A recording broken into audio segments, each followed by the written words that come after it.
नमस्कार, मी प्रमिला झांबरे। तर आज आपल्याला शेवग्याची शेंग मोकळी पण करायची आणि त्याचं सूप पण बनवायचं आहे। तर त्यासाठी मी शेवगा कट करून घेतलाय, स्वच्छ धुवून घेतलाय। आता एका छोट्या कढईमध्ये आपल्याला शेंग शिजवून घ्यायची आहे अगोदर।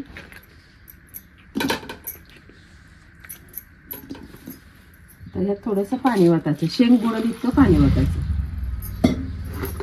यात थोडे शेंगा शिजवताना अगोदर मीठ वापरायचं आपल्याला।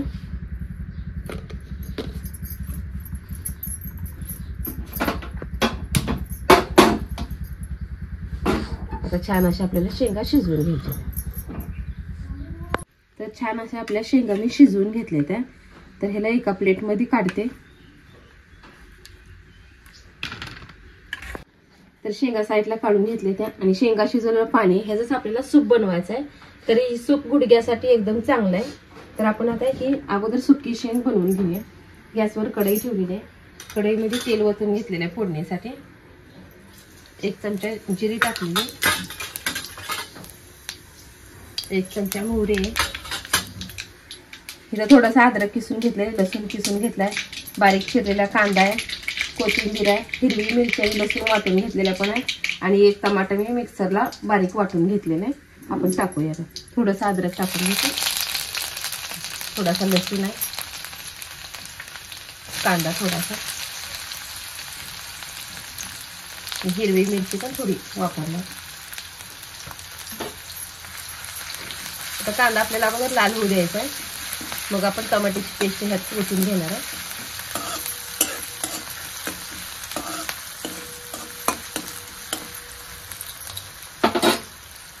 तर ही टमाट्याची पेस्ट मोठं एक टमाटा आहे, मी अर्धी पेस्ट ओतून घेते, अर्धी आपण सूप बनवण्यासाठी ठेवणार आहोत।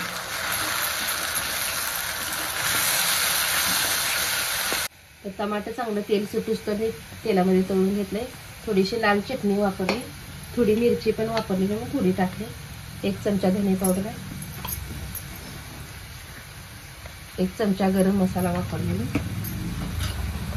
थोडीशी हळद आहे आणि बारीक चिरलेली कोथिंबीर।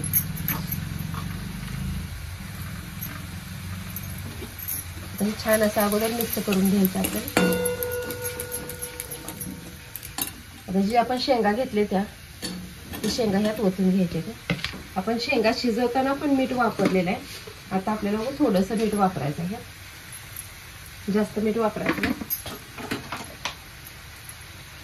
छान असं आपल्याला आता हे मिक्स करून घ्यायचं। छान असं मी मिक्स करून घेतले, थोडासा लिंबाचा रस याच्यावरून मी पिळून घेते।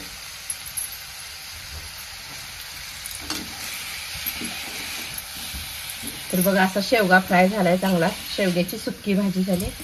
तर आपण आता हे साईडला काढून ठेवते आणि सूप बनवायला घेऊया।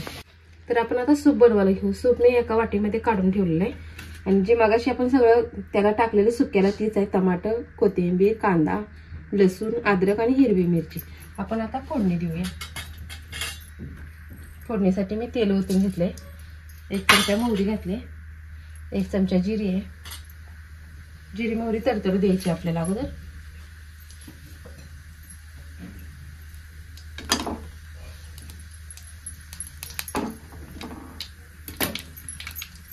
जिरी मोहरी छान तडतडली, अद्रक आणि लसूण मी टाकून घेतलाय, त्यातच बारीक चिरलेला एक कांदा पण टाकलेला आहे। कांदा आपल्याला अगोदर आता लाल होऊ द्यायचा। तर कांदा चांगला लाल झालाय, थोडीशी हिरवी मिरची टाकली आणि टमाटर मी बारीक करून घेतलेलं ह्यात ओतून घेतलेलं। छान असं आपल्याला मिक्स करून घ्यायचं। टमाट्याला चांगलं तेल सुटूस तर आपल्याला तेलामध्ये तळून घ्यायचं। तर बघा छान असं तेल सुटूस तर मी टमाटर तेलामध्ये तळून घेतले। त्यात थोडीशी हळद वापरली, एक चमचा धने पावडर, आणखी तुम्हाला ह्यात कुठला मसाला वापरायचा असेल तर वापरा। एक चमचा मी गरम मसाला टाकलेला आहे आणि सूप जर तुम्ही पिणार असाल तर चटणी थोडीशी वापरा, हिरवी मिरची आपण वापरलेली आहे। आणि जर जेवण करताना जर खाणार असेल तर जरा जास्त वापरा। छान असं मसाला सगळं मिक्स करून घ्यायचं आपल्याला। जे आपण शेवगा शिजवलेलं पाणी आहे त्याच्यातच चव असते सगळी, तेच आपण आता ह्यात ओतून घ्यायचं।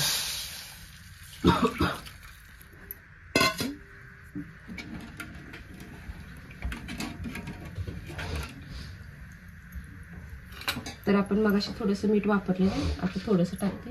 अगोदर कोथिंबीर टाकून घ्यायला मी थोडंसं मीठ वापरणार आहे, का तर आपण शेवगा शिजवताना मीठ वापरलेलं आहे म्हणून आता थोडं वापरलं. आता आपल्याला फक्त उकळी घ्यायची याला. तर बघा सूपला छान अशी उकळी आलेली आहे. तर आपण आता ह्याला गॅस बंद करूया. तर इकडे एका वाटीमध्ये मी शेवगा पण फ्राय केलेला काढलाय आणि सूप पण ओतून काढले. जर तुम्ही तिखट खात असाल तर चटणी वापरा, नाहीतर एक मिरची टाकून मिठाचं जरी सूप बनवलं तरी चालतंय. तर तुम्ही हे अशा पद्धतीने बनवून बघा. माझा व्हिडिओ आवडला तर नक्कीच लाईक करा, सबस्क्राईब करा. फेसबुकवर बघत असाल तर फॉलो करा.